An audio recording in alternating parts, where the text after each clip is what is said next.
આજે નવું chapter start કરીએ. Chapter number 3 electrochemistry. ફિઝિકલ કેમિસ્ટ્રીનો એક હિસ્સો છે.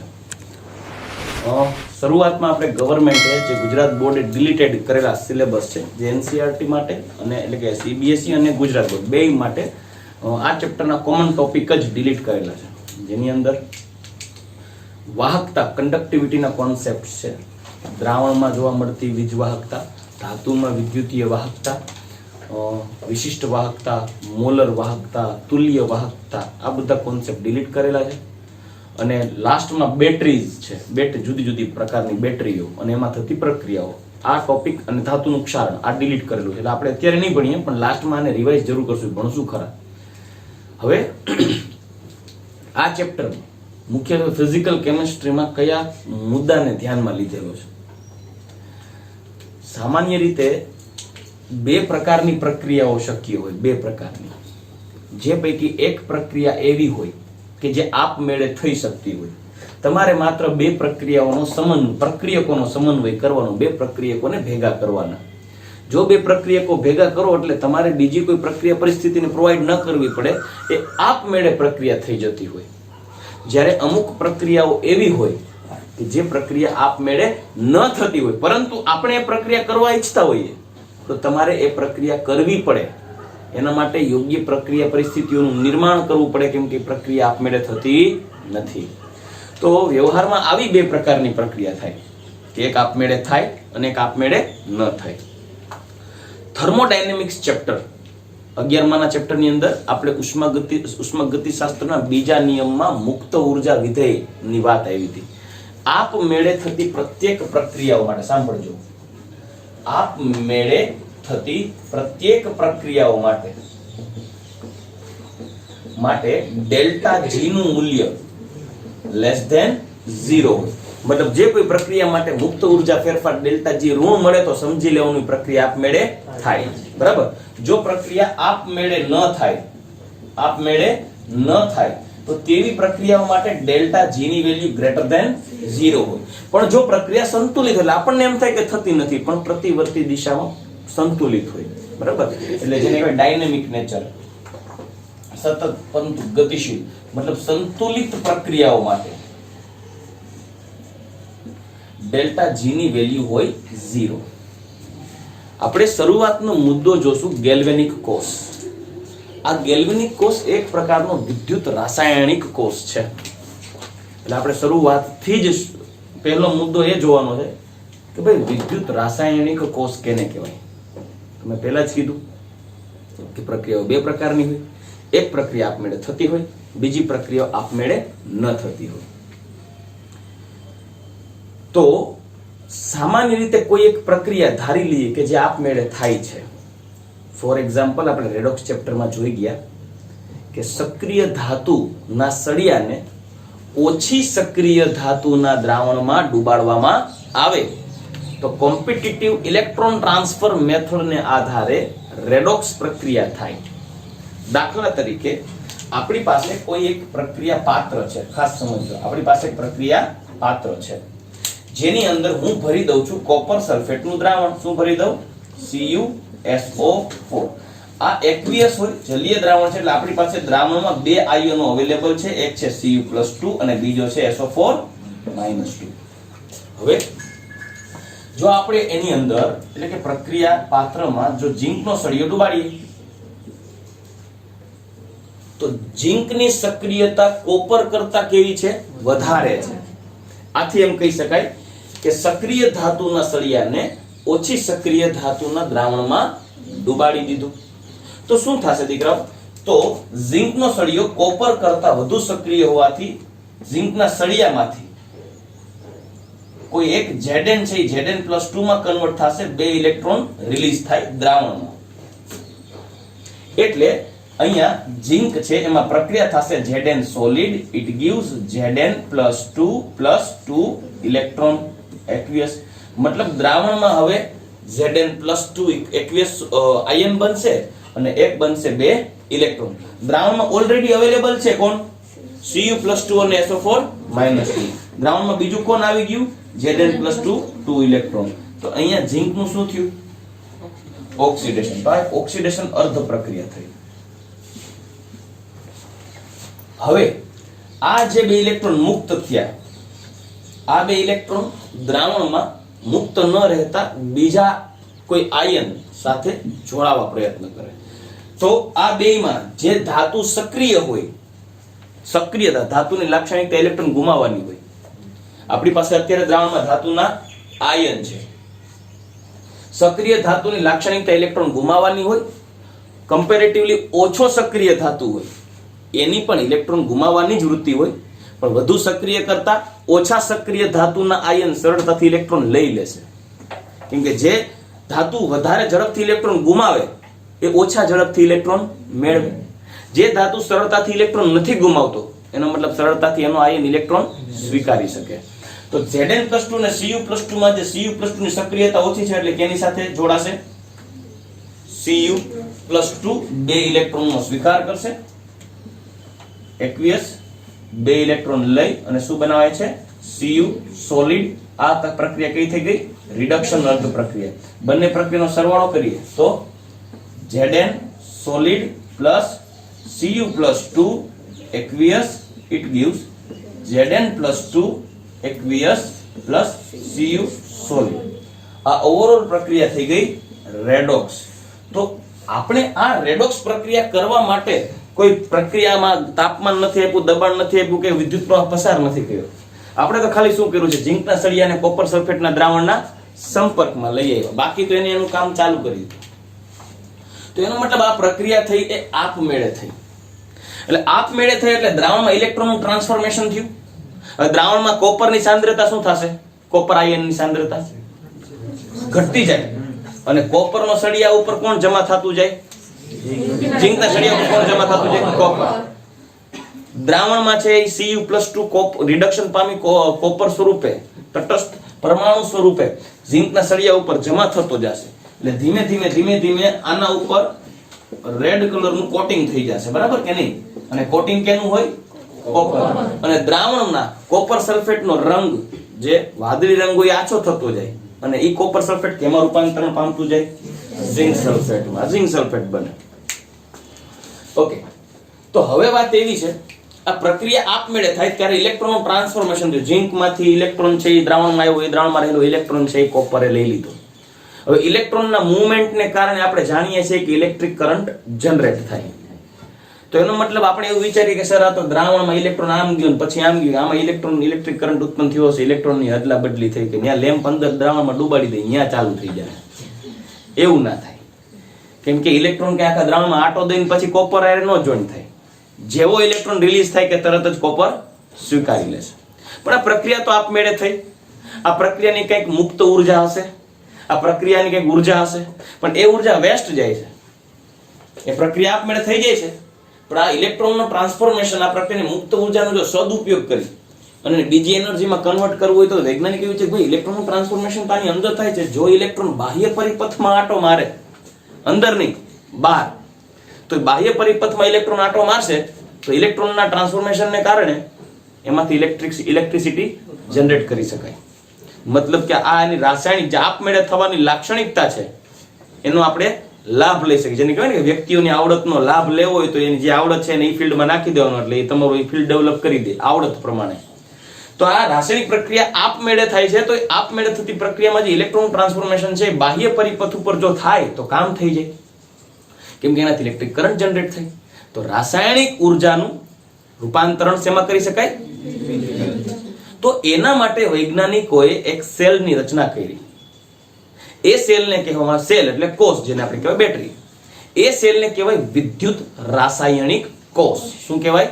વિદ્યુત રાસાયણિક કોષ, જેને ઇંગ્લિશમાં કહી શકાય ઇલેક્ટ્રોકેમિકલ સેલ. તો ભાઈ વિદ્યુત રાસાયણિક કોષ એટલે શું? વિદ્યુત રાસાયણિક કોષ એટલે શું? તો કે ભાઈ એવો કોષ કે જેમાં આપમેળે થતી પ્રક્રિયાની રાસાયણિક પ્રક્રિયાની જે મુક્ત ઉર્જાનો ફેરફાર હોય તેનો ઉપયોગ આપણે કરી અને એને શેમાં રૂપાંતરિત કરીએ? વિદ્યુત ઉર્જામાં રૂપાંતરિત કરીએ. તો એવું જે ઇન્સ્ટ્રુમેન્ટ બનાવવામાં આવે એને કહેવાય વિદ્યુત રાસાયણિક કોષ. ટૂંકમાં કહીએ એવો કોષ કે જે રાસાયણિક ઉર્જાનું વિદ્યુત ઉર્જામાં રૂપાંતરણ કરે. એટલે રાસાયણિક ઉર્જાનું વિદ્યુત ઉર્જામાં રૂપાંતર કરતું ઉપકરણ એને કહેવાય વિદ્યુત રાસાયણિક કોષ. કેમ કે આ કોષની રચનામાં જે પ્રક્રિયા થતી હશે એવું જરૂરી નથી કે ઝિંક અને કોપર વચ્ચેની જ પ્રક્રિયા લેવી. Zinc nickel, zinc silver, copper silver, nickel magnesium, iron copper, iron zinc, કોઈ પણ બે જુદી જુદી ધાતુઓનો ઉપયોગ કરી કોઈ એક સક્રિય ધાતુનો સળિયો, ઓછી સક્રિય ધાતુનું દ્રાવણ, બે પ્રક્રિયા ભેગા થાય તો આવી પ્રક્રિયાઓ આપમેળે થાય. તો આપણે એવી પ્રક્રિયાનો લાભ લઈ અને તેની રાસાયણિક ઉર્જાનું વિદ્યુત ઉર્જામાં રૂપાંતરણ કરવું છે. એના માટે એક ઇન્સ્ટ્રુમેન્ટ ડેવલપ કરવું છે જે આપણે જોશું. પણ એના માટે જે ઇન્સ્ટ્રુમેન્ટ જે કોષ બનાવેલો છે એને કહેવાય વિદ્યુત રાસાયણિક કોષ, કે એવો કોષ કે જે રાસાયણિક ઉર્જાનું વિદ્યુત ઉર્જામાં રૂપાંતર કરે. સાંભળજો, તો આપણે આમાં લાભ કેનો લીધો? રાસાયણિક પ્રક્રિયાનો. એને કન્વર્ટ કરીએ છીએ વિદ્યુત ઉર્જામાં. આ પ્રક્રિયામાં વિદ્યુત ઉર્જા ઉત્પન્ન થાય છે. શું આપણે આવા કોષ જોયા છે? હા, જોયા છે. મોબાઈલની બેટરી વિદ્યુત રાસાયણિક કોષ છે. જે રાસાયણિક ઉર્જા બેટરીમાં થતી રાસાયણિક પ્રક્રિયાને કારણે વિદ્યુત ઉર્જા ઉત્પન્ન થાય ને મોબાઈલ કાર્યરત રહે. બરાબર? કેમ કે આપણે મોબાઈલ ખીચામાં લઈને ફરતા હોય તો એમાં લાઈટ હોય, એમાં પાવર સપ્લાય થતી હોય તો બેટરી થકી થાય. માનો કે રિમોટમાં સેલ છે તો રિમોટમાં સેલ નાખો, રિમોટ કાર્યરત રહે. તો એ સેલ છે વિદ્યુત રાસાયણિક કોષ છે. રાસાયણિક ઉર્જાનું વિદ્યુત ઉર્જામાં રૂપાંતર કરે. માનો કે આઈપોડમાં સેલ નાખેલા હોય અને એને કારણે જો મુન્ની બદનામ થાય, મુન્ની બદનામ, મુઈ ડાર્લિંગ તેરે લી, આપમેળે એમાં તો વાયર ન દીધો તોય મુન્ની બદનામ થાય. તો મુન્ની બદનામ થવા પાછળનું કારણ વિદ્યુત રાસાયણિક કોષ છે દીકરાઓ. સલમાન ખાન નથી, ધ્યાન રાખજો. બરાબર? જ્યાં સુધી વિદ્યુત રાસાયણિક કોષમાં રાસાયણિક પ્રક્રિયા થતી રહેશે આપમેળે, ત્યાં સુધી મુન્ની બદનામ થતી રહેશે. એટલે વિદ્યુત ઉર્જા ઉત્પન્ન થતી રહેશે. જ્યાં સુધી વિદ્યુત ઉર્જા ઉત્પન્ન થતી રહે ત્યાં સુધી કોઈ પણ પ્રક્રિયામાં વિદ્યુત ઉર્જાનો ઉપયોગ કરી શકાય. કેમ કે રાસાયણિક પ્રક્રિયા જ્યાં સુધી થશે ત્યાં સુધી એમાંથી ઉત્પન્ન થતી વિદ્યુત ઉર્જાનો તમે ઉપયોગ કરી શકો અને ઇલેક્ટ્રોનિક જે ગેજેટ્સ હોય છે એનો તમે યુઝ કરી શકો. એટલે વિદ્યુત રાસાયણિક કોષનો ઉપયોગ આપણે ટોર્ચ કે શ્રાવ્ય સાધનો એટલે કે રેડિયો કે એની અંદર સેલ વાપરી શકાય. બરાબર? કે કોઈ અન્ય ઇલેક્ટ્રોનિક ઉપકરણ, ઘડિયાળ કે રિમોટ કે વગેરે વગેરે કે રમકડા. બરાબર? ઓકે. હવે આ પ્રક્રિયા દરમિયાન જે વિદ્યુત ઉર્જા ઉત્પન્ન થાય છે એને આપણે વોલ્ટમાં લઈએ. એટલે જ્યારે ઇન્સ્ટ્રુમેન્ટ ડેવલપ થશે, કેમિકલ સેલ બનાવશું ત્યારે એને વોલ્ટ મીટરને આધારે એમાંથી કેટલા વોલ્ટ ઉત્પન્ન થશે જોશું. પણ આ તો આપણે વાત કરી કે વિદ્યુત રાસાયણિક કોષ કેને કહેવાય, તો વિદ્યુત વિભાજન કોષ કેને કહેવાય. આ બધા કોષનું એક પ્લસ પોઈન્ટ શું ખબર? નોઇઝ ફ્રી હોય. બેટરી ચાલુ હોય તો અવાજ ન આવે. ને રિમોટમાં બેટરી નાખી હોય કે ટીવી નો અવાજ સાંભળો, રિમોટ નોઇઝ ફ્રી કામ કરે. એટલે ફિઝિકલ કેમિસ્ટ્રીનું બહુ સારામાં સારું ડેવલપમેન્ટ છે. જે ઇલેક્ટ્રોકેમિસ્ટ્રી આખું છે એ ફિઝિકલ કેમિસ્ટ્રીનો એક ભાગ છે.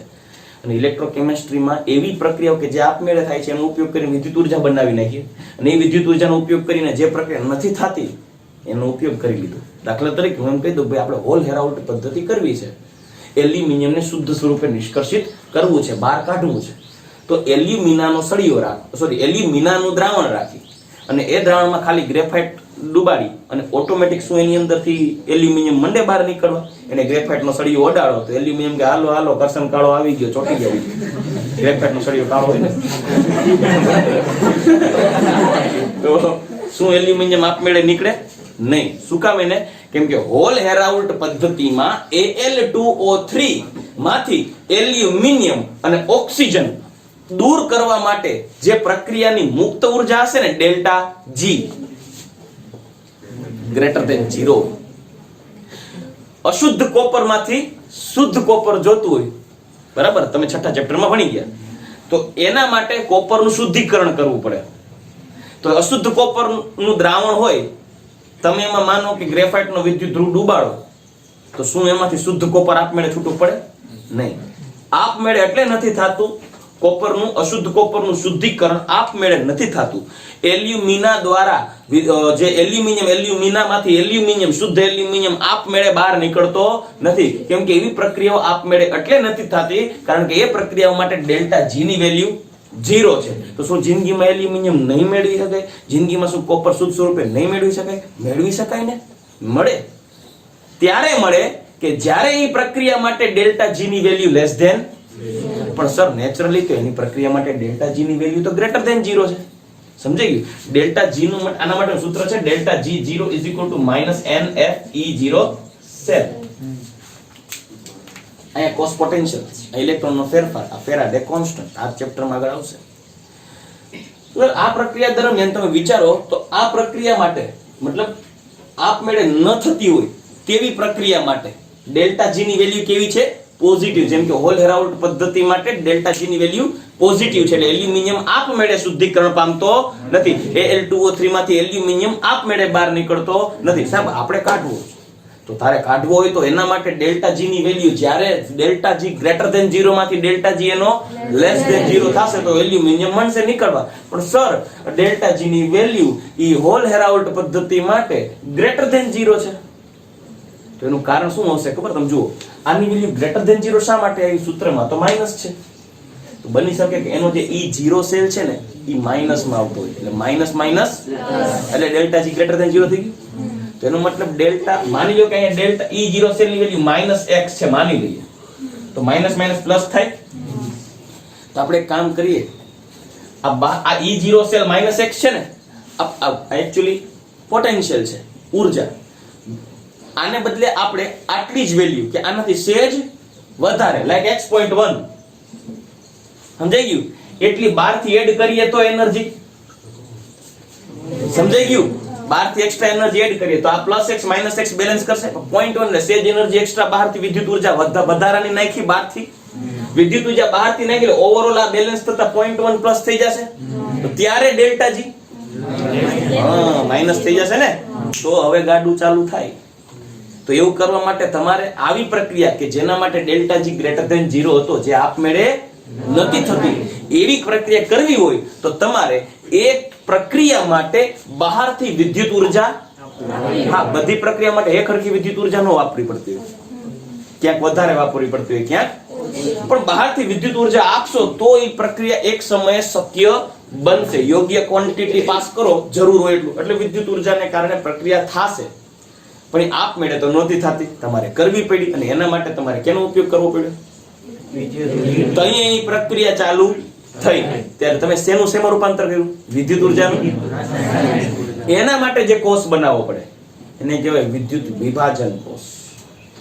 કે એવો કોષ કે જે આપમેળે ન થતી પ્રક્રિયાઓને કરવા માટે બહારથી વિદ્યુત ઊર્જા આપાત કરવામાં આવે ત્યારે વિદ્યુત ઊર્જાનું રાસાયણિક ઊર્જામાં રૂપાંતર થાય.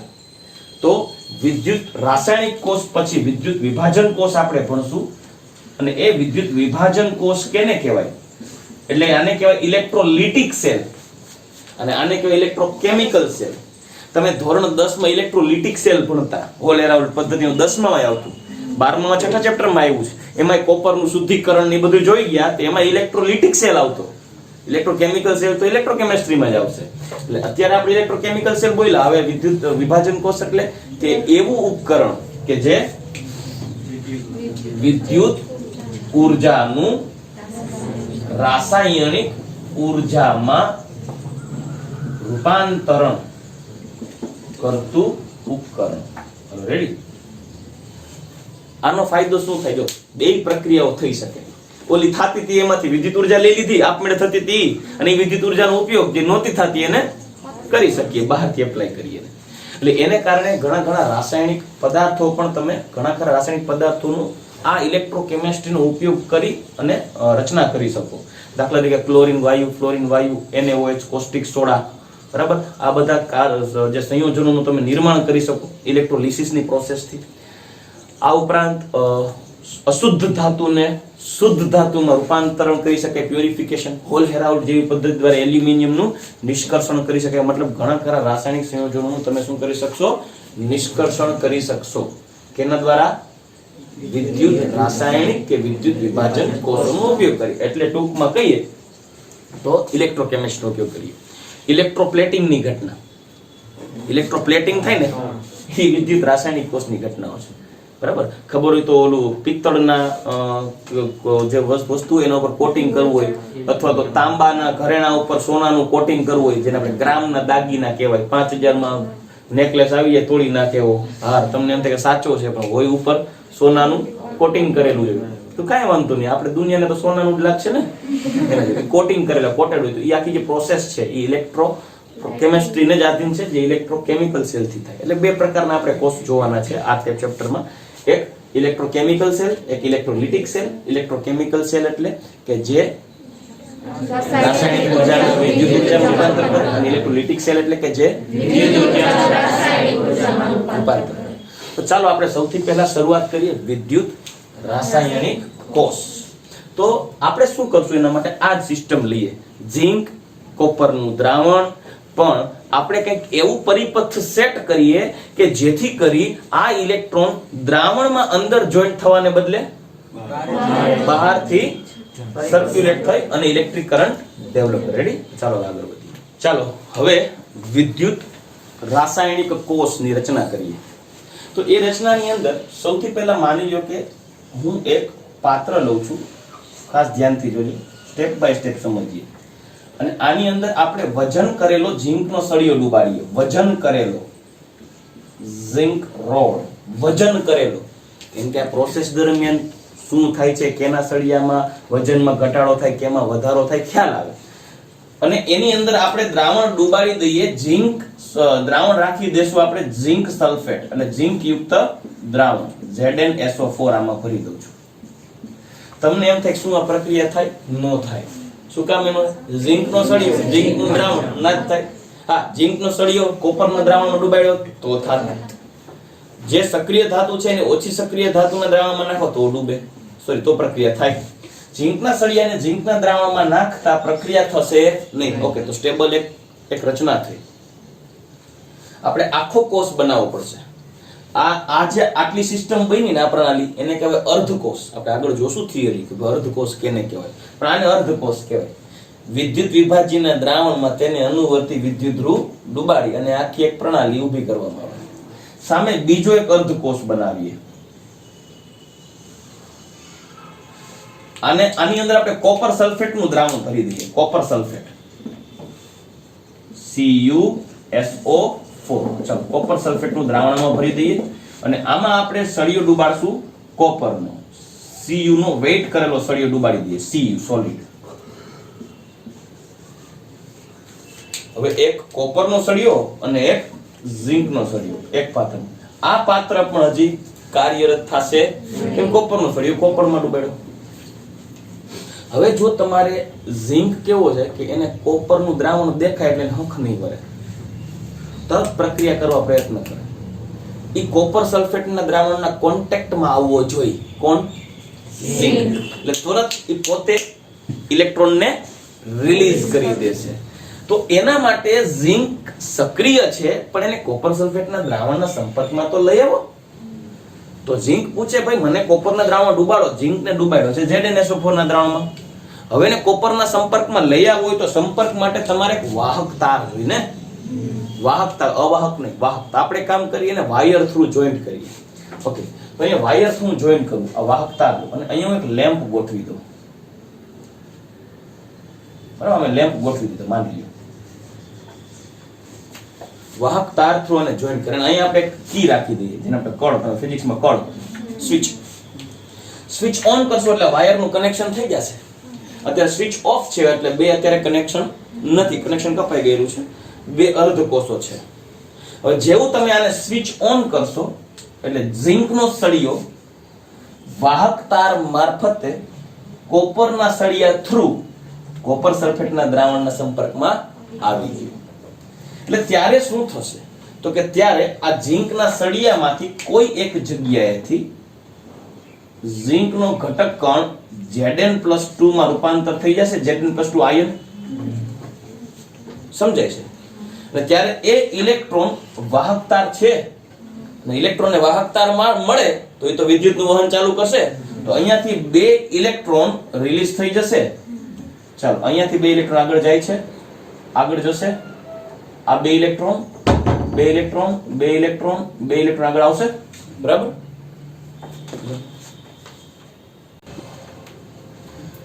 તો આ જે બે ઇલેક્ટ્રોન છે આ બે ઇલેક્ટ્રોન મૂવ કરશે કઈ બાજુ? કોપરના દ્રાવણ તરફ. એક કોપરના સળિયા મારફતે અને ક્યાં ભળી જશે? કોપરના દ્રાવણ. કોપરનો સળિયો પણ વાહક જ હોય વિદ્યુતનો. હમણાં હું એમ કહી દઉં અહીંયા પ્લાસ્ટિકનો સળિયો ડૂબાડો તો પ્રક્રિયા નહીં થાય કારણ કે પ્લાસ્ટિક વિદ્યુતનો અવાહક. બરાબર. હવે અહીંયા કઈ પ્રક્રિયા થઈ? તો કે Zn સોલિડ હતું, એમાંથી બની ગયું Zn+2 aqueous +2 ઇલેક્ટ્રોન. તો આ કઈ પ્રક્રિયા કહેવાય? તો આ ઓક્સિડેશન અર્ધ પ્રક્રિયા થઈ. એટલે એ પ્રક્રિયા દરમિયાન ઉત્પન્ન થયેલો ઇલેક્ટ્રોન છે કોપરના વાયર થ્રુ, કોપરના સળિયા થ્રુ સીધો કોપર સલ્ફેટના દ્રાવણમાં ભળી ગયું. કોપર સલ્ફેટના દ્રાવણમાં રેડી જ બેઠું છે Cu+2. તમે કંટાળો છે સલ્ફેટ. તો બે ઇલેક્ટ્રોન આવ્યા ઝિંકે વાયા મીડિયા. ઓલું ને સલમાન ખાન નું પિક્ચર છે કબૂતર જા જા જા, એમાં કબૂતરનો સદુપયોગ કરે. એમાં ચિઠ્ઠી ચબળખી જે લખીને મોકલો ને કબૂતરને ટાંગા મોકલીને ને કબૂતરને મોકલે, કબૂતર ન્યા પોગાડે. એવી રીતે અહીંયા કોપરનો વાયર આપણું કબૂતર ખરું. ઝિંકનો સળિયો ચિઠ્ઠી ચબળખીમાં બે ઇલેક્ટ્રોન નાખીને જવા દે. ઈ બે ઇલેક્ટ્રોન અહીંયા આવે, કબૂતર અહીંયા પોગાડી દે અને ઈ કબૂતર અહીંયા દ્રાવણમાં આવે એટલે આ બે કબૂતર એ ઇલેક્ટ્રોન ગ્રહણ કરી લેશે કબૂતર પાસેથી અને આત્મ શાંતિ અનુભવશે, કોપર સોલિડ થઈ જશે. અને એ કોપર અહીંયા સપાટી ઉપર શું થાય? જમા. એટલે કોપર ડિપોઝિટ થાય એમ કહેવાય ને. કોપર સોલિડ ફોર્મમાં ડિપોઝિટ થાય. તો આ આખી પ્રક્રિયા થઈ, ઇલેક્ટ્રોનનું ટ્રાન્સફોર્મેશન થઈ ગયું. આ સમગ્ર ઘટનામાં જ્યારે ઇલેક્ટ્રોનનું ટ્રાન્સફોર્મેશન થાય ત્યારે બલ્બ શું થશે? પ્રકાશિત થશે. બલ્બ પ્રજ્વલિત થઈ ગયો, ઇલેક્ટ્રિક કરંટ જનરેટ થઈ ગયો. ઓકે, આ કોષે કામ કરી દીધું, રાસાયણિક ઉર્જાનું વિદ્યુત ઉર્જામાં રૂપાંતર કરીને. પણ એક લોચો થયો. શું? તો કે જેવો આ બલ્બ ચાલુ થયો ને કે તરત થઈ ગયો ઝાટકો મારી. કેમ? તો આપણને એમ થાય કે બલ્બ હલકો હોય છે, ઉડી ગયો. આટલો વિદ્યુત ઉર્જા સહન નહીં કરી શકે કોઈ. ના, ખોટી વાત. બધું જ ઓકે છે, બસ આ દ્રાવણોએ હડતાલ પાડી દીધી. દ્રાવણો કે અમે શું કઈ નવરા છીએ તમારા વધેલા આયનોને હાચવવા? અમને વધ્યા સમય જાય. ખરેખર શું થશે? Zn નો સળિયો જ્યારે દ્રાવણમાં Zn+2 ને મોકલશે ત્યારે Zn ઉપરથી ઝિંકનો અણુ તો દૂર થયો, પણ એ દ્રાવણમાં આવ્યો Zn+2. એટલે ઝિંક સલ્ફેટના દ્રાવણમાં પહેલા હતું ન્યુટ્રલ, હવે એમાં Zn+2 એન્ટર થતા આ પરિણામી દ્રાવણ ધન વીજભારિત થાય. એટલે ઝિંક તો કે આ દ્રાવણ તો કે ને ભાઈ તે Zn+2 જ મોકલો તો બે ઇલેક્ટ્રોન મોકલાય ને તો અમે તો તટસ્થ થાત. તો ઝિંકનો સળિયો કે મેં ક્યાં ના પાડી હતી, આ તો ઇલેક્ટ્રોન છે એ કબૂતરના ટાંગામાં હોય તો કબૂતર તો ઉડી ગયું. એટલે ઇલેક્ટ્રોન તો વાહક તાર મારફતે તો જતો રહ્યો. એ ઇલેક્ટ્રોન અહીંયા એન્ટર થયો તો અહીંયા દ્રાવણમાં કોપર નું પડી ગયો. દ્રાવણમાં કોણ વધ્યું? SO4-2. આ SO4-2 બચે કોપર જાય તો એ દ્રાવણ કેવું વીજભારિત બન્યું? આ દ્રાવણ ઋણ વીજભારિત થઈ ગયું. પેલા કેવું હતું કે ઝિંકના સળિયાને કોપર સલ્ફેટના દ્રાવણમાં નાખતા ને તો કોપર જતા રહીએ ને તો ઓનો સલ્ફેટ બચે, આનો ઝિંક બચે. પણ એક જ દ્રાવણમાં ભેગા હતા તે આડાવડે હાલો ઈ બે ભાગી ગયા તો આપણે બે જોડાય. સમજાઈ ગયું? પણ અહીંયા તો દૂરી વધી ગઈ. અહીંયા ઝિંકય દેખાતો હોય, સલ્ફેટ દેખાતો હોય. બરાબર? તો ક્યાં કરે સનમ હમારે બીચ की दूरियां बढ़ गई. અહીંયા બંગાળની ખાડી આવી ગઈ. નહીં ભેગું થાય. અહીંયા ઝિંક ધન વીજભારિત બન્યું, અહીંયા સલ્ફેટ ઋણ વીજભારિત બન્યું અને કઈરી હડતાલ. કાકો તમે આડા ઇલેક્ટ્રોન વાયા મીડિયા ટ્રાન્સફોર્મેશન કરીને જોડાઈ ગયા, અમારે હું રજડવાનું? અમારો કઈક મેળ બેહાડો. હવે અત્યારે આ બે દ્રાવણ છે, એક ધન વીજભારિત બની ગયું, ઋણ વીજભારિત બની ગયું. ઇન શોર્ટ બે વિદ્યુત વિભાજ્યના દ્રાવણ વીજભારિત થઈ ગયા. એટલે હવે નવો Zn માંથી Zn+2 બનવા પ્રયત્ન કરશે. એક વખત ટ્રાન્સફોર્મેશન થયું, બલ્બ ઝાટકો મારી ગયો. હવે નવો Zn માંથી Zn+2 બનવા પ્રયત્ન કરશે ત્યારે આ દ્રાવણ ના પાડશે કે નહીં, Zn+2 આવવા નહીં દે. કેમ કે અમે કેવા છીએ? એટલે સ્વાભાવિક છે નવો Zn+2 નો જ આવે, અપા કરશે. તો સ્વાભાવિક છે અહીંયાથી Zn+2 નો બને બે ઇલેક્ટ્રોન અહીંયા નો આવે ને અહીંયાથી Cu+2 રિડ્યુસ નહીં થાય. તો પૂછવામાં આવ્યું, ભાઈ આવી હડતાલ ઉપર ઉતરા છો તો શું રસ્તો કાઢો? તો કે રસ્તો તો તમને ખબર જ હોય ને, અમને તટસ્થ કરો, બીજું કાંઈ નહીં, અમને તટસ્થ કરો. એટલે પરિણામે આ કોષને કાર્યરત રાખવા માટે આપણે ઉપયોગ કરવો પડશે યુટ્યુબનો, એટલે યુ આકારની ટ્યુબનો.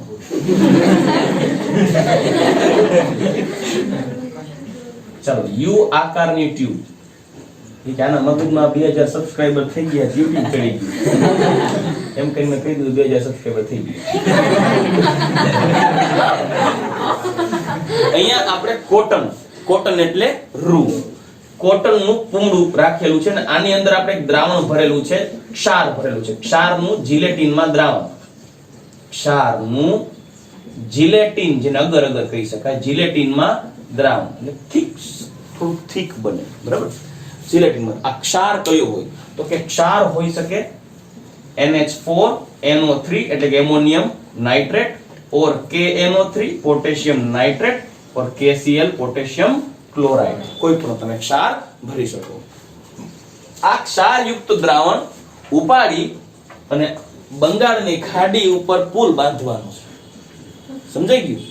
તો આ ક્ષારયુક્ત જે ટ્યુબ છે એને અહીંયા ઊંધી ગોઠવી દઈએ. આમ અહીંયા તો કોટન હતું જ, અને આની અંદર હવે ક્ષાર છે ભરેલો છે જિલેટિનમાં. ચાલો, રેડી? તો આ ક્ષારયુક્ત ટ્યુબે બંને વિદ્યુત વિભાજ્યના દ્રાવણનું આંતરિક પરિપથથી જોડાણ કર્યું કહેવાય. આંતરિક પરિપથ અંદરથી, આ બહાર તો બાહ્ય પરિપથ, આંતરિક જોડાણ. આ ક્ષાર ભરેલું ટ્યુબ એક બ્રિજ જેવું કામ કરે, એટલે આને કહેવાય સોલ્ટ બ્રિજ. ગુજરાતીમાં કહેવાય ક્ષાર સેતુ. તો ક્ષાર સેતુ આવતા એવું ન વિચારતા કે આનો ઝીંક હવે પુલ આવ્યો તો હળી કાઢીને કોપર પાસે વયો જાય, હાલો હવે તમારે કરો ચાલુ. એવું ઝીંક સલ્ફેટ બાજુ નહીં આવે કે સલ્ફેટ ઝીંક બાજુ નહીં આવે. એને સમજાવ્યા કે ભાઈ મોહ માયા ત્યાગી દેજો, તમારા ભાગમાં સલ્ફેટ જ આવે એવું જરૂરી નથી, પણ કાંઈક આવશે, કાંઈક તમને તટસ્થ કરશું. સલ્ફેટ થકી જ કરી એવું ન રાખતા. તો ઓલો કે ને કાંઈ વાંધો નહીં, ભૂખમાં ગાજરે હાલે, પણ કાંઈક તો દ્યો, બરાબર, તટસ્થ કરો. તો કેવું થશે? નહીતર એવું વિચારવું ભાઈ સોલ્ટ બ્રિજ આવતા, બ્રિજ છે, પુલ છે, તો કે ઝીંક આમ જાય કે ઓલો આમ આવે, એવું નહીં થાય. કેવું થશે?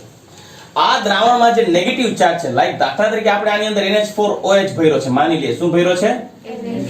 સોરી, NH4OH કહી ગયા, સોરી, NH4NO3 ભર્યો છે, એમોનિયમ નાઇટ્રેટ.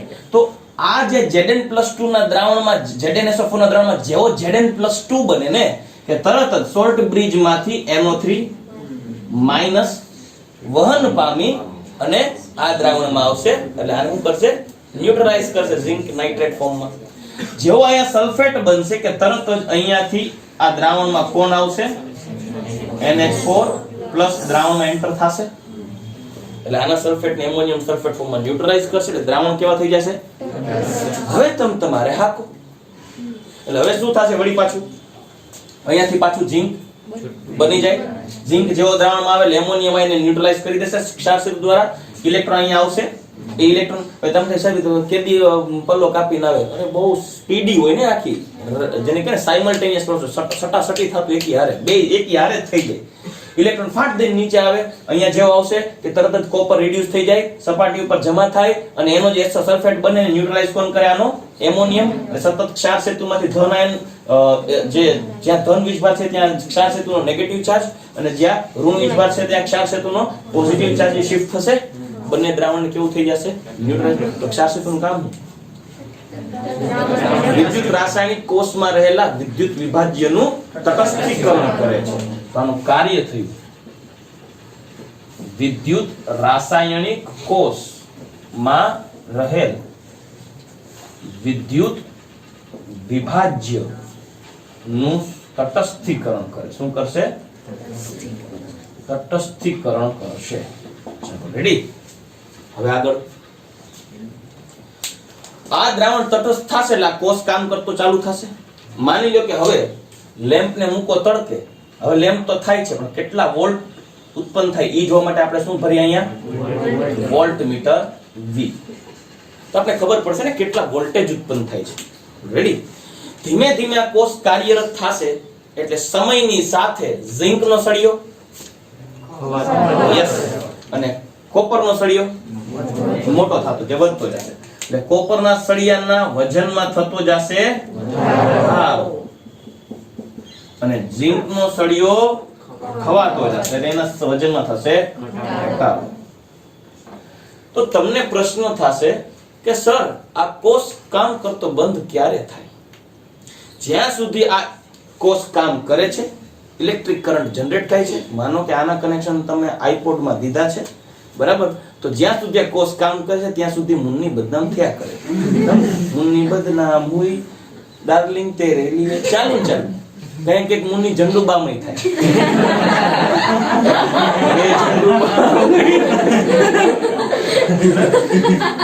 એ મે કે હળેલી કેરી થાય. મે સળે આમ હુઈ સળે આમ હળેલી કેરી. બરાબર? તો મુન્ની પણ સતત કાર્યરત રહેશે જ્યાં સુધી વિદ્યુત રાસાયણિક કોષ કાર્ય છે. હા, ધીમે ધીમે કેવું થાય આ કોષનો એક બેનિફિશિયલ શું છે, બેનિફિટ શું છે? જેમ સમયની સાથે કોષ આગળ વધતો જાય એમ એનું આયુષ્ય ઘટતું તો જશે ને ધીમે ધીમે. એક સમય તો બંધ થશે, સેલ ક્યારેક પતે. પણ આ કોષનો એક પ્લસ પોઈન્ટ છે કે જ્યાં સુધી કોષ કાર્યરત રહેશે ત્યાં સુધી તેના વોલ્ટેજમાં કોઈ ચેન્જ આવે નહીં. વોલ્ટેજ એક સરખો. આ જે ઝિંક અને કોપર થી બનતો જે કોષ છે એ કોષમાં 1.1 વોલ્ટ ઉત્પન્ન થાય. શું ઉત્પન્ન થાય? 1.1 વોલ્ટ. 1.1 વોલ્ટની બેટરી બને. અને જ્યાં સુધી આ કોષ કાર્ય કરશે ત્યાં સુધી આ 1.1 વોલ્ટ ઉત્પન્ન જ કર્યા કરશે. તમે જોજો આપણે ઘણી વખત સેલ વાપરતા હોય તો સેલ જ્યારે પતવાની તૈયારીમાં હોય ને એટલે ક્ષણિક છેલ્લી થોડી ઘડી માટે જ ઈ તમને દેખાડે કે હવે ભાઈ કોષ પતી ગયો. કેમ કે તમે સોંગ વગાડતા હોય વોકમેન પેલા આવતું અને એની અંદર આવો સેલ હોય ને સેલ પતવાની તૈયારીમાં હોય એટલે ઈ જેવો પતે ને કે તરત જ તમ ઈ જે એને ફ્લો હોય ને ઘટે એટલે મુન્ની હરવી હરવી બદનામ થાય. અને બદનામ થવાનો ટોને બદલે મુન્ની બદનામ હરવે પછી મુન્ની થાતી બદનામ થાતી થઈ જાય બસ. એટલે સમજી લેવાનું હવે મુન્નીને રસ રહ્યો નથી કે સેલ પતી ગયો. એટલે હવે સેલ પૂરો થઈ ગયો. વિદ્યુત રાસાયણિક કોષ કામ કરતું બંધ થઈ ગયું. પણ તમારાથી રહેવાતું નથી. તમારે તો મુન્નીને ધરાર બદનામ કરવી, રોજ બદનામ કરવી. તમે બજારમાંથી શું લઈ આવશો? નવો સેલ. અને વળી નવો સેલ ચાલુ કરો અને મુન્ની દેવા વાળી કરે. મતલબ કે વિદ્યુત રાસાયણિક કોષ જ્યાં સુધી કાર્યરત રહેશે ત્યાં સુધી વોલ્ટેજ એટલો જ મળે. કાર્ય કરતો બંધ થઈ જાય એટલે તરત એનો વોલ્ટેજ થઈ જાય 0. ત્યારે એની ડેલ્ટા G 0 થઈ જાય. કોષ કામ કરતો બંધ થઈ જાય, સંતુલિત થઈ જાય કહેવાય. એવું ન વિચારવું કે સર એક કામ કરીએ, આ સેલનું સાઈઝ વધારીએ, પાત્ર મોટા બનાવીએ, દ્રાવણ જાજુ ભરીએ, બરાબર? થોડુંક ને બદલે મારા પાત્ર મોટું જાજુ દ્રાવણ ભરીએ તો સર કે કદાચ મુન્ની હજી ઝડપી બદનામ નહીં. દ્રાવણ ગમે એવડું મોટું લ્યો, સેલની સાઈઝ ભલે ગમે એવડી કરશો પણ તમે ઝિંક અને કોપર થી બનતો આ જે દ્રાવણ બનાવ્યું છે તેની વોલ્ટેજ 1.1 વોલ્ટ પ્રમાણિત જ રહેશે. હા, તમે સેલ નાનો બનાવો તો એનું આયુષ્ય નાનું થાય. સેલ મોટો રાખો તો એનું આયુષ્ય મોટું થાય, જાજા સમય સુધી ચાલે. પણ વોલ્ટેજ તો એટલા જ પ્રોડ્યુસ કરે. તમે આના કરતા જાજા વોલ્ટ વાળું ઇલેક્ટ્રોનિક ડિવાઇસ નાખો તોય કામ નહીં કરે. કેમ કે એને જરૂરી છે એટલી વોલ્ટ પૂરું ન પડે. સમજાઈ ગયું? હવે આ પ્રક્રિયામાં ઇલેક્ટ્રોનનો ફ્લો ક્યાંથી ક્યાં થાય છે? તો જો ઝિંક કે જ્યાં ઓક્સિડેશન થયું છે, જે જગ્યા ઓક્સિડેશન થાય એને કહેવાય એનોડ. શું કહેવાય? તો આ ભાગ કયો થયો અને આ ભાગ કોણ થયો? કેમ કે ત્યાં રિડક્શન થાય છે. ઓકે, હવે ઇલેક્ટ્રોનનું મૂવમેન્ટ અહીંયાથી નીકળે છે, એનોડ થી જો ગયો ઇલેક્ટ્રોન ક્યાં ગયો? હંમેશા કોઈ સુંદર મજાની છોકરી જોઈ જાય તો છોકરાનો ફ્લો બીજા છોકરા તરફ થાય કે છોકરી તરફ થાય? સુંદર મજાની છોકરી એક હોય, એક બાજુ છોકરો છે, તો છોકરાનો ફ્લો ક્યાં થાય? છોકરો કેમો જાય? ખોટું બોલે એને માના ક્યાં જાય? ઊભો તો રહેવાનો જ. ભલે તમે બોલશો નહીં પણ છોકરી બાજુ જ જાય, અને છોકરા બાજુ જાય તો આપણે છેટું રહેવું. સામેની બાજુ જ જશે. સમજાઈ ગયું? શું કરવાને? હંમેશા ઋણ ધ્રુવ ધન ધ્રુવ બાજુ જ આકર્ષાય, ધન ધ્રુવ ઋણ ધ્રુવ બાજુ જ આકર્ષાય. તો ઇલેક્ટ્રોનનું ડાયરેક્શન તમે આમ જોવો, ઇલેક્ટ્રોન ડાયરેક્શન આમ જોવો તો સામેની બાજુ ઇલેક્ટ્રોન જે દિશામાં જાય છે તો એ જ દિશામાં જતો હોય કે જ્યાં એને પોઝિટિવ ભાગ જોવા મળે. તો ઇલેક્ટ્રોનનું ડાયરેક્શન એનોડ થી કેથોડ બાજુ જાય છે તો કેથોડને કેવો પોલ કહી શકાય? પોઝિટિવ કે નેગેટિવ? પોઝિટિવ પોલ કહેવાય. ઇલેક્ટ્રોન આમ એટ્રેક્ટ થઈને જાય છે. મને ખબર તમે નેગેટિવ કેમ બોલે, પણ 10મા ધોરણથી આપણે એવું ગોખ્યું એનોડ ધન ધ્રુવ અને કેથોડ ઋણ ધ્રુવ. 10મા ધોરણથી યાદ આવે. પાછું 6ઠા ચેપ્ટરમાં વિદ્યુત વિભાજન જ આવે 12માના. એટલે એમાં ઓલું કોપર ને હોલ હેરાઉટ પણ એમાં એનોડ ધન ધ્રુવ કેથોડ ઋણ. પણ દીકરાઓ એ વિદ્યુત વિભાજન કોષ હતો. વિદ્યુત ઉર્જાનું રાસાયણિક ઉર્જામાં રૂપાંતર કરતું હતું. આ રાસાયણિક ઉર્જાનું વિદ્યુત ઉર્જામાં ઊંધું. એટલે એમાં જે એનોડ ધન હતો તો આનો એનોડ ઋણ થાય. સમજાઈ ગયું? એમાં કેથોડ ઋણ હતો તો આનો કેથોડ ધન થાય. આ ઇલેક્ટ્રોન એટલે જ મેં ઇલેક્ટ્રોનના મૂવમેન્ટના ડાયરેક્શનને આધારે પૂછ્યું, ડાયરેક્ટ ન કીધું મેં. બરાબર? તો આ કયો છેડો આવશે? ધન છેડો. અને આ કયો છેડો થાય? ઋણ છેડો. સમજાઈ ગયું? આ ઋણ ધ્રુવ, આ ધન ધ્રુવ. વિદ્યુત રાસાયણિક કોષમાં કેથોડ ધન ધ્રુવ હોય, એનોડ ઋણ ધ્રુવ હોય. ઇલેક્ટ્રોનની દિશા એનોડ થી કેથોડ તરફ, એટલે નેગેટિવ પોલ થી પોઝિટિવ પોલ તરફ. વિદ્યુત પ્રવાહ ઉત્પન્ન થયો એની દિશા કેથોડ થી એનોડ તરફ. રાઈટ. વિદ્યુત પ્રવાહની દિશા રૈવાચિક હોય. જે બાજુ ઇલેક્ટ્રોન નું મૂવમેન્ટ થાય ને વિદ્યુત પ્રવાહ એનાથી ઊંધો છે. ફિઝિક્સમાં આવતો હશે. બરાબર? તો આ ડાયરેક્શનમાં ઇલેક્ટ્રોન નું મૂવમેન્ટ થાય, તો આ ડાયરેક્શનમાં વિદ્યુત પ્રવાહનું મૂવમેન્ટ થાય. ચાલો રેડી? તો આ પ્રક્રિયા ક્ષાર સેતુનો કોન્સેપ્ટ સમજાઈ ગયો. પણ નવો પોઈન્ટ, સર તમે આ 3 ક્ષાર બતાવ્યા તો આપણે NH4NO3 કે KNO3 કે KCl લેવું એના કરતા આપણી પાસે મોસ્ટ અવેલેબલ સોલ્ટ કયું હોય? NaCl. ખરે તો ઈ વાપરી તો શું વાંધો? એ વાંધો ક્ષાર વાપરો, વાંધો નહીં, ન્યુટ્રલાઇઝ તો કરશે જ. પણ મુદ્દો કેવો છે કે દરેકે દરેક ક્ષારમાં રહેલા ધન અને ઋણ આયનની મોબિલિટી હરખી ન હોય. મોબિલિટી એટલે વહનશીલતા, વાહકતા નહીં, વહનશીલતા. વહનશીલતા, દોડવાનું, વહનશીલતા. માનો કે ધનભાર મોટો ને ઋણભાર નાનો બેર હોય તો ઋણભારની વહનશીલતા મોટી, ધનભારની વહનશીલતા ઓછી. ધનભાર નાનો, ઋણભાર મોટો તો ઋણભારની વહનશીલતા ઓછી, ધનભારની વહનશીલતા વધુ. કોક એવા એક ક્ષાર હોય ને કે એમાં ધનભાર અને ઋણભારની વહનશીલતા સરખી હોય. હવે આમાં કેવું થાય? મન પડે એવો તમે સોલ્ટ નાખી દેશો તો કેવું થશે કે માનો કે Zn+2 ન્યુટ્રલ થયો અને એમાં કોઈ એવો ઋણભાર છે કે જે કદમાં મોટો છે, મતલબ એની વહનશીલતા ઓછી છે, અને અહીંયા કોપર +2 બને તો એને ન્યુટ્રલાઇઝ કરવામાં ધન આયન આવશે. માનો કે ધન આયનની વહનશીલતા વધુ છે એવો સોલ્ટ નાખ્યો તો કેવું થશે કે જેવો Cu+2 નીકળ્યો SO4-2 બની ગયો એટલે એને આ ધનભાર ફટાફટ નીચે આવશે, એને ન્યુટ્રલાઇઝ કરશે. એટલે આ કોપરનું દ્રાવણ થઈ ગયું રેડી. એટલે કે છે ઇલેક્ટ્રોન આવવા દયો, ઇલેક્ટ્રોન આવવા દયો. ત્યારે આ કોણ કે છે? નિરાયત રાખ, અમાર રૂંગીભાર આવુનો પીર છે, નિરાયતે હાયલો આવે છે. એટલે અમારે ઝિંક હજી ન્યુટ્રલ થી આ જ્યાં સુધી ન્યુટ્રલ ન થાય ત્યાં તેનો ભરોસો ન કરાય. એટલે અમે બીજા ઝિંકને ન આવવા દઈએ. એટલે કેવું થશે? બેયની વહનશીલતા જો જુદી જુદી હશે તો બંને અર્ધકોષમાં દ્રાવણની તટસ્થીકરણની ક્રિયા એકી સાથે થાય. તો આ તો એના જેવું લેમ્પ ઝબકારા મારે. સમજાય હું કહે? જે તટસ્થ થાય ત્યાં લેમ્પ ચાલુ થાય, પછી એક ધીમો પડી જાય તો નિરાયત રાહ જોવે. એવું તો ન પોસાય નહીં. એટલે એકી સાથે બેયનું ન્યુટ્રલાઇઝેશન થવું. એના માટે આમાં રહેલા આયનની વહનશીલતા ક્ષાર સેતુમાં કેવા ક્ષાર ભરાય? કદ નહીં, એની મોબિલિટી. ને ક્ષાર સેતુમાં એવા ક્ષાર ભરવામાં આવે કે જેની વહનશીલતા એટલે કે મોબિલિટી કેવી હોય? સમાન હોય, મોબિલિટી એક સરખી હોય. ચલો રેડી? Next point. જો તમે AgNO3 નું દ્રાવણ વાપરો, જો AgNO3 નું દ્રાવણ વાપરવામાં આવે, જો વિદ્યુત વિભાજ્ય તરીકે AgNO3 નું દ્રાવણ ભરેલું હોય, ત્યારે KCl નો સોલ્ટ બ્રિજ તરીકે ઉપયોગ કરવો નહીં. તમે KCl ને સોલ્ટ બ્રિજ તરીકે વાપરી શકો, પણ જો દ્રાવણમાં માનો કે કોપર ને બદલે સિલ્વર નો સળિયો છે અને એમાં તમે AgNO3 નું દ્રાવણ નાખ્યું છે, તો ત્યારે આ સોલ્ટ બ્રિજમાં ભૂલે ચૂકે KCl નાખતા નહીં, કેમ કે KCl નો Cl અને AgNO3 નો Ag એને જન્મનો સંબંધ છે.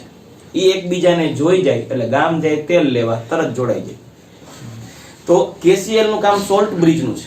હવે આનો Ag પ્લસ હોય ને, સપોઝ આ AgNO3 NO3 માઈનસ હોય ને, એને ન્યુટ્રલાઇઝ કરવાનું કામ આના K પ્લસ નું હોય ને.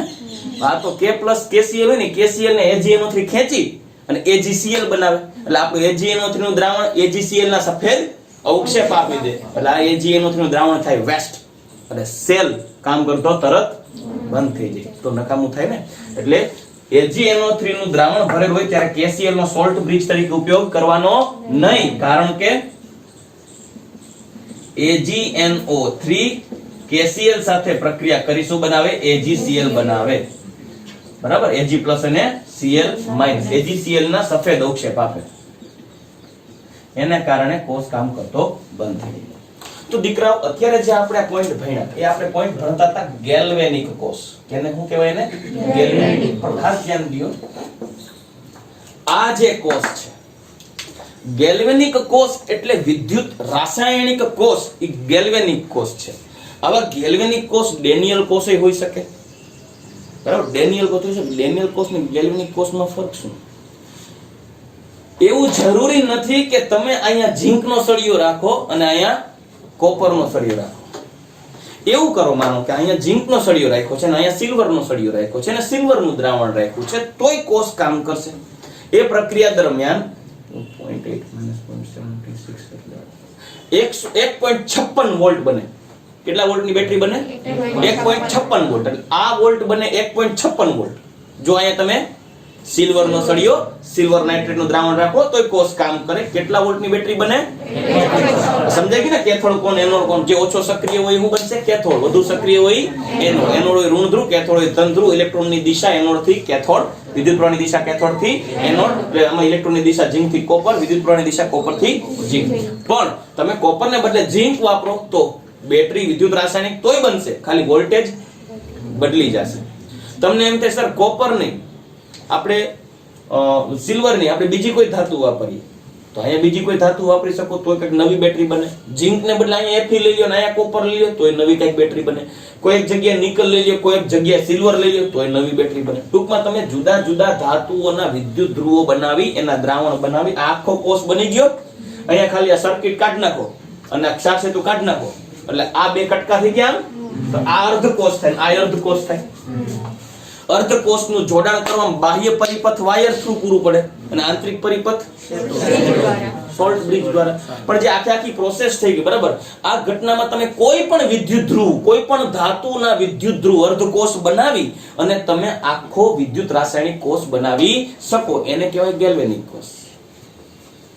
પણ જો સ્પેશિયલી એ ધાતુઓ પૈકી તમે ઝિંક અને કોપરના અર્ધ કોષો બનાવો, ઝિંક અને કોપરનો ઉપયોગ કરીને જે વિદ્યુત રાસાયણિક કોષ બનાવશો એને કહેવાય ડેનિયલ કોષ. શું કહેવાય? ડેનિયલ કોષ. એનો મતલબ એમ કે ડેનિયલ કોષ છે ઈ ગેલ્વેનિક કોષ છે, પણ બધાય ગેલ્વેનિક કોષ કોષ ન કહેવાય.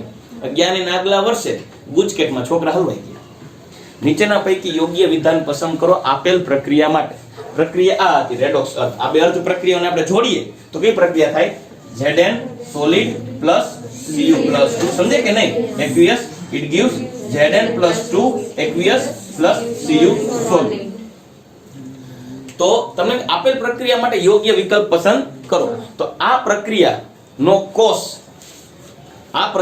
કોષ ડેનિયલ કોષ છે, આ પ્રક્રિયાનો કોષ ગેલ્વેનિક કોષ છે, કે આ કોષ છે એ લેક્લાન્સે કોષ છે. સમજાઈ ગયું? તો બહુ સિમ્પલ છે ને, પણ આમાં 50% છોકરા ગેલ્વેનિક કોષ કરીને આવ્યા. સર કે ગેલ્વેનિક કોષમાં તમે ઉદાહરણ આપ્યું હતું તો એ કે ખોટું તો નથી વિચાર્યું ને, તો ખોટે કઈ રીતે ને કે આ ડેનિયલ કોષ કહેવાય. તો શું આને ગેલ્વેનિક કોષ નો કહેવાય? કહેવાય, અને ગેલ્વેનિક કોષ કહેવાય. પણ ગેલ્વેનિક કોષમાં દરેક પ્રકારની અલગ અલગ ધાતુઓથી તમે વિદ્યુત રાસાયણિક કોષ બનાવી શકો. પણ જો માત્ર ઝિંક અને કોપર લઈને જો ગેલ્વેનિક કોષ બનાવો તો એ ગેલ્વેનિક કોષને ડેનિયલ કોષ તરીકે ઓળખી શકાય. આના જેવું છે કે તમે એમ કહો સર મારે શાક ખાવું છે, શાક રોટલી ભેગું આપણે શાક ખાવું છે, સબ્જી ખાવી છે, બરાબર? તો હું તમને એ શાક સ્વરૂપે તમને બટેકાનું શાક આપી શકું, ટમેટાનું શાક આપી શકું, ભીંડાનું શાક આપી શકું, રીંગણાનું કોઈ પણ શાક આપી શકું ને, બધે શાક જ કહેવાય ને. હવે હું પ્રશ્ન પૂછું, એક ઇમેજ બતાવી છે જે બટેકાનું વઘારેલું શાક રાખ્યું છે અને એમ કહું આ ચિત્રને આધારે યોગ્ય વિકલ્પ પસંદ કરો. આપેલ સંયોજન અંગૂર રબડી છે, સમજાઈ ગયું? આપેલ સંયોજન તુવેરની દાળ બનાવી છે, આપેલ સંયોજન શાક છે, આપેલ સંયોજન બટેકાનું શાક છે. બટેકાનું શાક ટીક કરાય ને, તો અડધાર નો કે તો હું આ શાક નથી, સમજાઈ ગયું કે નહીં? શાક નથી, આ ખોટું કેવાય? આવા પ્રશ્ન નો હાલે, હા નો હાલે. એટલે શાક છે પણ બટેકાનું શાક છે. હમણાં એમ પૂછે કે રોટલી ભેગું બોળી અને ખાવા માટે વપરાતી વસ્તુ એને શાક કહેવાય. હવે બટેકાનું ભીંડાનું ગમે હોય ને, તમને ચોખવટ કરી છે બટેકા, તો ઘણા કે વિરોધ કરે સર આ ડેનિયલ કોષ બરાબર છે કે ડેનિયલ કોષ રાખી કે ને ખોટો પડ્યો, કેટલાય ખોટો પડ્યો. આ ગેલ્વેનિક કોષ ને ડેનિયલ શું તમે શીખડાવ્યું? તમે હું ગેલ્વેનિક કોષ તો તમે કીધું હતું ભાઈ, ગેલ્વેનિક કોષનો પ્રકાર છે આ. સમજાઈ ગયું ને? ત્યાં શું ટીક કરવું પડે? ડેનિયલ કોષ. એટલે આ ડેનિયલ કોષ છે, સમજાઈ ગયું કે નહીં? કોષ છે જે એક પ્રકારનો ગેલ્વેનિક કોષ છે, પણ બધા જ ગેલ્વેનિક કોષ એટલે તો આપણી એપી બુકમાં મેં નોંધ કરીને ચિપકાવ્યું છે આ મુદ્દો કે ભાઈ આ ડેનિયલ કોષ છે જે ગેલ્વેનિક કોષ છે, પણ બધાય ગેલ્વેનિક કોષ ડેનિયલ કોષ નો કહેવાય. રેડી? તો આ આપણે આજના લેક્ચરમાં વિદ્યુત રાસાયણિક કોષ કેને કહેવાય એના વિશે ચર્ચા કરી ગયા. એકચ્યુઅલી વિદ્યુત રાસાયણિક કોષોને પણ બે પ્રકારમાં વર્ગીકૃત કરી શકાય, પ્રાથમિક અને દ્વિતીયક. પ્રાથમિક કોષો એવા હોય કે જે એક વખત યુઝ કરો પછી નાખી દેવાનું, કેમ કે કોષ કામ કરતો બંધ થઈ જાય પછી તમે રિચાર્જ કરી શકો નહીં. એવા આપણે 10 રૂપિયાની એવરેજની બેટરી લઈએ તો રિચાર્જ ન થાય. પણ અમુક કોષો એવા હોય કે તમે એક વખત યુઝ કરી પછી તમે એને રિચાર્જ કરી શકો. લાઈક મોબાઈલની બેટરી, મોબાઈલમાં બેટરી ઉતરી જાય હાઈ જાય તો આપણે નાખી દઈએ નહીં, એ રિચાર્જેબલ હોય, કોસ્ટલી પણ રિચાર્જેબલ હોય, તો એ દ્વિતીયક કોષ કહેવાય. તો આપણે 1 by 1 આગળ અભ્યાસ કરશું. રેડી? ચાલો આજનો લેક્ચર અહીંયા પૂર્ણ કરીએ.